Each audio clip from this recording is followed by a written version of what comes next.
നാഗ്പൂരിൽ നിന്നും ഡൽഹി വഴി കാശ്മീരിലേക്കുള്ള യാത്ര തുടരുകയാണ്. മൂടൽമഞ്ഞണിഞ്ഞ ഗോതമ്പ് പാടങ്ങളും ഗ്രാമങ്ങളും കടന്ന് ഇന്ത്യയുടെ തലസ്ഥാന നഗരിയായ ഡൽഹിയിൽ രാവിലെ 8:30 എത്തിച്ചേർന്നു. ഡൽഹി ചരിത്രമുറങ്ങുന്ന മണ്ണാണ്.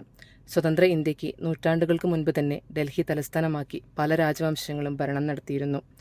മുഹമ്മദ് ബിൻ തുഗ്ലക്കാണ് AD 1327 തലസ്ഥാനം ഡൽഹിയിൽ നിന്നും ദൗലത്താബാദിലേക്ക് മാറ്റിയത്. ദക്ഷിണേന്ത്യയിൽ കൂടുതൽ ഫലപ്രദമായി ഭരണം നടത്തുന്നതിനും മംഗോളിയൻ ആക്രമണങ്ങളിൽ നിന്ന് തലസ്ഥാനത്തെ സംരക്ഷിക്കുന്നതിനുമാണ് അദ്ദേഹം ഇങ്ങനെയൊരു തീരുമാനമെടുത്തത്.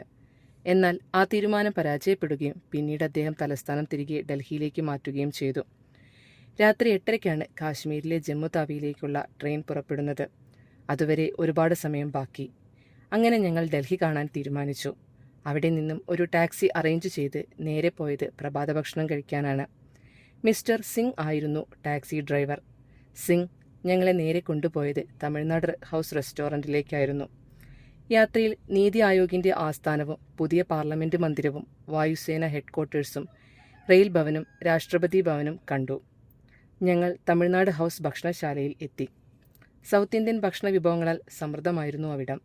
ഞങ്ങൾ ഒരു നെയ്റോസ്റ്റും ഒരു മസാല ദോശയും ഒരു സെറ്റ് ഇഡ്ഡലിയും ഫിൽട്ടർ കോഫിയും കഴിച്ചു.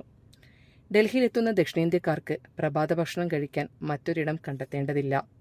ഇനി ഡൽഹി കാഴ്ചകളുമായി അടുത്ത വീഡിയോയിൽ കാണാം.